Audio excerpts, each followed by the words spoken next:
सुप्रभात मित्रों, मैं अमृत कुमार रॉय जीएमडीसी उमरसर की तरफ से आज आपके समक्ष प्रेजेंट हुआ हूँ।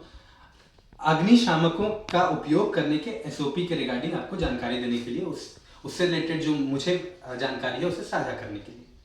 तो चलिए शुरू करते हैं। तो सबसे पहले इसमें कहा जा रहा है कि जिस जगह पर आग लगती है उसको तुरंत बुझाने का प्रयास करना चाहिए। जैसा कि हम जानते हैं कि माइंस में या अपने घर में भी अगर कहीं पर आग लगती है तो वहां पर तुरंत हमें उस आग को बुझाने का प्रयास करना चाहिए। जब आग की मात्रा ज्यादा हो तब अकेले आग बुझाने के लिए जाना नहीं है। यानी कि कभी भी अगर आग लगती है माइंस में और आग बहुत तेज हो जाती है या फिर बहुत ज्यादा मात्रा में लग जाती है तो उस केस में अकेले उस आग को बुझाने की कोशिश नहीं करनी है। सबका साथ, सबका सहयोग और परामर्श के साथ ही एक सिस्टमैटिक वे में आग बुझाना है। कार्बनिक पदार्थों में लगी आग को अलग करने के बाद जलते हुए हिस्से में पानी डाल के आग को बंद करना होगा। यानी कि कार्बनिक पदार्थ यानी कि जैसे कि हमारे लिग्नाइट माइंस है तो लिग्नाइट एक कार्बनिक पदार्थ है। तो अगर उसमें आग लगी है तो उसके जलते हुए हिस्से में हम पानी डालकर भी उस आग को बुझा सकते हैं। ये इस पॉइंट पे कहा जा रहा है। लिग्नाइट का स्टॉक करते समय हमेशा उसको कम से कम हवा मिले ऐसा प्रावधान रखना होगा। यानी कि लिग्नाइट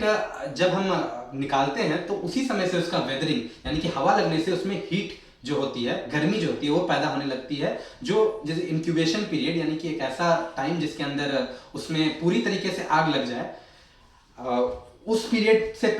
जब भी हम कोयला निकालें उसी समय में वहां पर उसमें हीटिंग शुरू हो जाती है। तो फिर हम स्टॉक यार्ड में जो कोयला रखते हैं उससे कम हवा लगने दें, यानी कि उसे कम से कम ऑक्सीजन का संपर्क में आने दें, तो वह ज्यादा दिन तक हम उसे अच्छे कंडीशन में रख सकते हैं, उसका यूज कर सकते हैं, ट्रांसपोर्ट कर सकते हैं उसे। इसके अलावा यहाँ कहा जा रहा है कि लिग्नाइट का स्टॉक का लोडिंग करते समय प्रथम किया हुआ स्टॉक पहले लोड किया जाएगा। यानी कि जो लिग्नाइट हम पहले निकाले हैं, जिसको हमने पहले स्टॉक में ला के रखा है, उस स्टॉक को पहले हम लोग डिस्पैच करेंगे, रिलीज करेंगे, यानी कि जहां जरूरत है उसे वहां भेजेंगे। काम करने की जगह का तापमान बदलने से आग का खतरा हो सकता है, इसीलिए उस जगह के अगल बगल में ज्वलनशील पदार्थ नहीं रखा जाएगा। तो बिल्कुल जैसे कि काम जिस जगह पे हम कर रहे हैं यानी कि फेस पे जहां पर काम चल रहा है उस जगह पे समय समय पर गर्मी के दिन में या किसी दिन अगर ह्यूमिडिटी बहुत ज्यादा है, उमस बहुत ज्यादा है, वहां पर तापमान में फेरबदल होते रहता है, तो उस जगह पे हम कभी भी कोई ज्वलनशील पदार्थ, माचिस, लाइटर, बीड़ी, सिगरेट, कुछ भी हम इस तरह का पदार्थ लेके नहीं जाएंगे जिससे कि उस जगह पर आग लगने का खतरा हो। कभी भी मशीन या विद्युत साधनों में आग लगे तब तुरंत ही मशीन बंद करना होगा और विद्युत साधनों का सप्लाई आगे से बंद करना होगा। यानी कि अगर कभी भी बिजली से अगर कोई आग लगती है तो उस कंडीशन में, उस केस में हम लोग क्या करेंगे कि हम लोग जो बिजली का सप्लाई है वो आगे की ओर जो जा रहा है, जिस जगह पर आग लगी है वहां पर सबसे पहले हम उसे कट कर देंगे, बिजली काट देंगे, और आगे जो इलेक्ट्रिक बिजली है, आगे अगर कहीं उस लाइन से बिजली जा रही है तो उसे भी हम काट देंगे। आग लगने पर ऑपरेटर को केबिन के से बाहर निकल जाना होगा और आग को बुझाने का प्रयास करना होगा। जरूरत पड़ने पर दूसरे की मदद लेनी होगी। यानी कि यहाँ कहा जा रहा है कि अगर किसी मशीन में आग लगी है तो जो भी मशीन का ऑपरेटर है उसे केबिन से बाहर निकलना है और आग बुझाने का कोशिश करना है। और अगर आग उससे खुद से नहीं बुझ रही है तो फिर दूसरे लोगों का मदद से उस आग को बुझाना है। अगर आग की मात्रा ज्यादा हो तो तुरंत अपने सुपरवाइजर को सूचित करेंगे। अगर हमारा आग का मात्रा बहुत ज्यादा हो जाता है और हम उसे अपने खुद से बुझाने का या उसे कंट्रोल नहीं कर पा रहे हैं तो हम तुरंत तत्काल में अपने सुपरवाइजर को इसके बारे में जानकारी देंगे। इसके अलावा अगर जो भी सुपरवाइजर उस शिफ्ट में होगा, चाहे वो उस शिफ्ट का मैनेजर हो, वो इसकी जानकारी मिलते ही फायर टेंडर यानी कि जो फायर फाइटिंग टीम है उसे इसकी जानकारी देगा और दूसरे साधनों, अगर आग बुझाने का कोई दूसरा साधन है, फायर एक्सटिंग्विशर हो गया या फिर कोई सैंड बकेट हो गया, ये सब जो साधन है यानी कि बालू से भरा हुआ जो बाल्टी है, उस तरह का जो साधन है उसका जल्द से जल्द उस आग लगने वाली जगह में ये सब जो सामग्री है वो पहुंचाएगा। इसके अलावा यहाँ कहा जा रहा है कि जिन मशीनों में ऑटोमेटिक अग्निशामक यंत्र नहीं है उनमें पोर्टेबल अग्निशामक यंत्र इस तरह रखा जाएगा कि ऑपरेटर आसानी से अग्निशामक यंत्र तक पहुंचकर उसका उपयोग कर सके। यानी कि अगर जैसे कि हम अक्सर देखते हैं आज के टाइम में हमारे जो मशीन्स होते हैं उसमें AFDSS auto fire detection and suppression system जो होती है वो लगी होती है, जिसे में एक पुश बटन होता है, जिसे पुश करने से एक पाइप सिस्टम से पूरे इंजन और अन्य जगह में जहां पर आग लगने के चांसेस है वहां पर फायर एक्सटिंग्विशर का एक्सटिंग्विश करने के लिए गैस या जो भी ड्राई पाउडर टाइप उसमें हमने मैकेनिज्म डाला है वो पहुंच जाती है और आग बुझती है। लेकिन अगर किसी मशीन में अभी भी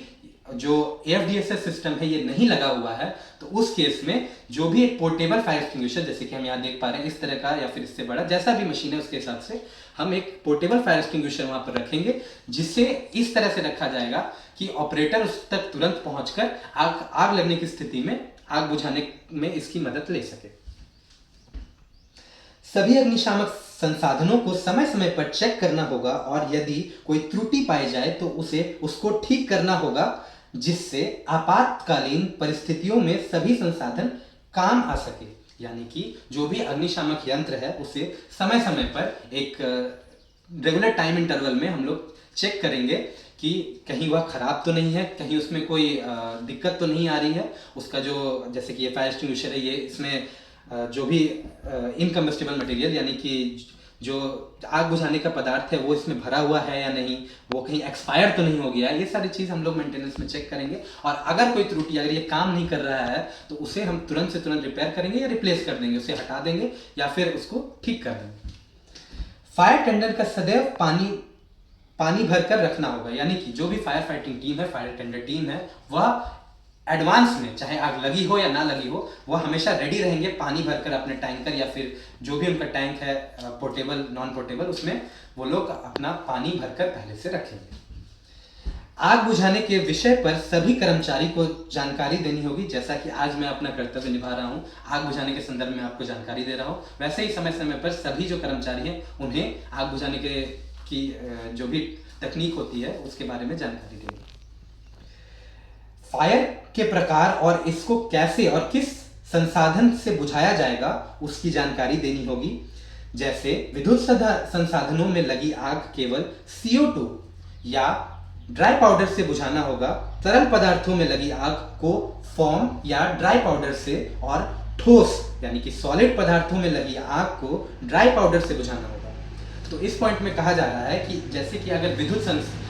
संसाधनों यानी कि बिजली से चलने वाले संसाधन में आग लगी है या उसके कारण से आग लगी है, उसमें हम लोग CO2 टाइप यानी कि कार्बन डाइऑक्साइड टाइप का जो फायर एक्सटिंग्विशर है या फिर ड्राई पाउडर टाइप सूखा जो पाउडर होता है उसके टाइप का जो फायर एक्सटिंग्विशर होता है, उस फायर एक्सटिंग्विशर से हम लोग बिजली से लगी आग को बुझाएंगे। सभी तरह के फायर एक्सटिंग्विशर से सभी तरह की आग नहीं बुझती है। अगर बिजली से लगी आग है तो हम लोग ड्राई पाउडर या CO2 type fire extinguisher use करेंगे। अगर हमारी आग का कारण तरल पदार्थ यानी कि जो लिक्विड वाटरी सब्सटेंस लिक्विड पदार्थ है उससे अगर आग लगी है, जैसे कि तेल वगैरह हो गया, उस तरह के पदार्थों से अगर आग लगी है तो उसमें हम लोग फोम टाइप जो होता है फोम टाइप फायर एक्सटिंग्विशर या फिर dry powder type fire extinguisher का हम लोग उपयोग करेंगे। और अगर ठोस पदार्थ में आग लगी है जैसे कि लिग्नाइट हो गया या फिर कोई इस तरह का जो कि सॉलिड पदार्थ है उसमें अगर आग लगती है तो उस केस में हम लोग dry powder type fire extinguisher का यूज कर सकते हैं। और अगर हम चाहें तो sand bucket oxygen cut off करने के लिए, या फिर हम लोग अगर कोई जूट का बोरा, जिससे कोई भी ऐसा चीज जिससे हम लोग ऑक्सीजन कट ऑफ कर सके वो यूज कर लेंगे। या फिर अगर अलाउड हो पहले से आपको जानकारी हो इसकी, तो पानी का भी हम लोग किसी केस में उपयोग कर सकते हैं, लेकिन इसकी जानकारी पहले से आपको होनी चाहिए, अपने सुपरवाइजर वगैरह आपको बताया गया तभी। अग्निशामक यंत्र को उपयोग में लेने से पहले ये जांच जरूर कर लें कि वह कहीं से टूटा हुआ ना हो या उसकी एक्सपायरी वैधता दिनांक पूरी तो नहीं हो गई है। तो यहाँ हमें बताया जा रहा है कि कोई भी जैसे कि फायर एक्सटिंग्विशर है, अगर यही फायर एक्सटिंग्विशर को अगर हम लोग इमरजेंसी में यूज़ कर रहे हैं तो सबसे पहले हम इसमें चेक करेंगे कि यह सही से काम कर रहा है कि नहीं। जैसे कि अभी हम देख पा रहे हैं कि इसमें जंग लग गई है इसकी की में, यह ठीक से अभी लग नहीं रही है, इसका हैंडल हिल रहा है। तो ये इस केस में हम लोग इस फायर एक्सटिंग्विशर को कभी भी यूज़ नहीं करेंगे। इससे क्या हो सकता है कि हम एक्सीडेंट का शिकार हो सकते हैं, क्योंकि यह बहुत, जब भी ये ओपन होती है तो बहुत हाई प्रेशर से ये रिलीज करती है इसके अंदर जो इनकम्बस्टिबल मटेरियल है वो, आग बुझाने का जो पदार्थ है वो बहुत ज़्यादा प्रेशर से निकलता है, तो इससे हमें ही उल्टा चोट लग सकती है, आग नहीं बुझेगी, हमें ही चोट लग जाएगी। या फिर अगर इसके अंदर जो पदार्थ है वह एक्सपायर हो गया है, तो उस केस में आग नहीं बुझाने का, ये आग को और फ्यूल अप यानी कि इसे और ज़्यादा बढ़ाने का भी काम कर सकती है। तो उस केस में भी सबसे पहले हम देखेंगे कि ये सही से काम कर रहा है कि नहीं, इसका जो भी सिस्टम है वो कहीं डैमेज तो नहीं है, वो देखेंगे। और अगर ये एक्सपायर हो गई है, यानी कि यहाँ पर मेंशन रहता है कि कब तक इसकी जो अंदर पदार्थ है वो काम करेगी फायर बुझाने में, वो अगर एक्सपायर डेट पार हो चुकी है तो उस केस में हम इसका उपयोग नहीं करेंगे आग बुझाने में। एक समय पर एक ही अग्निशामक यंत्र को खोलना और उपयोग करना होगा, यानी कि कोई भी अग्निशामक अगर यंत्र है तो एक बार में हम लोग एक ही को उपयोग करेंगे। इससे हमें क्या फायदा होगा कि जो भी फायर एक्सटिंग्विशन का काम कर रहे हैं, आग बुझाने का काम कर रहे हैं, वो हम एक साथ अगर बहुत सारे मशीन हम लोग जो भी यंत्र है अगर उसे खोल देते हैं तो ओवर क्राउडिंग हो जाएगी, भीड़ हो सकती है, और एक साइड से ना हम लोग एक साथ मिलकर एक जगह में आग ना बुझाने का, उसे और ज्यादा फैलाने और दूसरे को उससे क्षतिग्रस्त करने का काम कर सकते हैं। तो एक बार में एक ही तरह का यंत्र को हम लोग फायर बुझाने का काम में लेंगे। अगर जैसे कि हम अगर dry powder type fire extinguisher का यूज कर रहे हैं तो हम सिर्फ ड्राई पाउडर टाइप का ही वहां पर उस समय के लिए सिर्फ इसी का उपयोग करेंगे आग बुझाने के लिए, और एक ही तरफ से करेंगे, यानी कि हवा के जो विपरीत डायरेक्शन है, यानी कि जिस तरफ हवा बह रही है उसके अपोजिट डायरेक्शन से हम हमेशा आग को बुझाने का काम करेंगे, ताकि यह आग हवा से की मदद से दूसरे तरफ जो है वो और तेजी से बढ़ने लगे। तो इस जो पॉइंट मैंने आपको समझाया वो यहाँ कहा जा रहा है कि जब आग बुझाने के लिए अग्निशामक का उपयोग कर रहे हो तो प्रथम आपको हवा के विरुद्ध दिशा में खड़ा रहना होगा। खड़ा रहेंगे हम लोग हवा के विरुद्ध दिशा में, और जो पाइप है, जो जल का पाइप है, वो एक हाथ में लेंगे और दूसरे से हम प्लंजर के ऊपर जोर लगाकर आग को बुझाने में उस हाई प्रेशर वाटर से उसको आग को बुझाने की कोशिश करेंगे। अग्निशामक बोतल का उपयोग करने के बाद उसको अलग जगह पर सुला कर रखा जाएगा और खाली है का बोर्ड लगाना होगा और उसको जल्द से जल्द रिफिल करवाने का प्रबंध कराना होगा। यानी कि अगर हमने एक बार इस फायर एक्सटिंग्विशर या कोई भी ऐसा फायर एक्सटिंग्विशन का जो काम कर रहे हैं उस यंत्र को हम यूज कर लिए हैं, वह खाली हो गया है, अब उपयोग में नहीं है, तो उसे हम ऐसी जगह पर रखेंगे जहां पर हम बोर्ड लगाएंगे कि यह उपकरण खाली है, और अगर जैसे कि फायर एक्सटिंग्विशर है तो उसे हम रिफिल कराने का जल्द से जल्द प्रबंध करेंगे। इससे हमें क्या फायदा होता है कि कोई भी अगर खाली उपकरण है तो उसे लेकर कोई भी आदमी हमारा जो इमरजेंसी वाली जगह है वहां नहीं जाएगा, और इससे समय भी बचेगा और वह व्यक्ति भी सुरक्षित रहेगा। अग्निशामक बोतल का उपयोग करने के बाद उसको अलग जगह पर, जैसा कि मैंने बताया, इसके बाद आग बंद करते समय उस जगह की स्थिति, धुआं और अंगार से खुद को सुरक्षित रखना होगा। तो यहाँ पर हमें कहा जा रहा है कि अगर आग बुझा रहे हैं तो उस समय हमें खुद को भी सुरक्षित रखना है, यानी कि एक सुटेबल जगह में जहाँ हम खुद सुरक्षित रहें वहां से हमें आग बुझाने की कोशिश करनी है। धुआं जो है उससे हमें अपने आप को बचाना है, क्योंकि यह बहुत क्षतिग्रस्त धुआं है, वो हमारे अंदर अगर जाता है तो हमें नुकसान पहुंच सकता है, बीमारी हो सकती है, हम बेहोश हो सकते हैं, बहुत तरह की चीज़ें हैं। और जो अंगार है उससे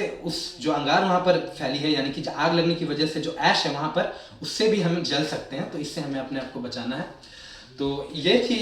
अग्निशामकों का उपयोग करने की एसओपी। आशा करता हूँ मैं आपको अच्छी तरीके से इसकी जानकारी दे पाया हूँ, और उम्मीद करता हूँ कि कभी भी इस तरह का अगर आपके समक्ष सिचुएशन आता है, ऐसा स्थिति बनती है, तो आप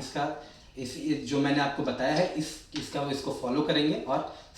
इसी के माध्यम से आप सिस्टमैटिक वे में फायर बुझाने की कोशिश करेंगे। धन्यवाद। सेफ्टी जिंदाबाद।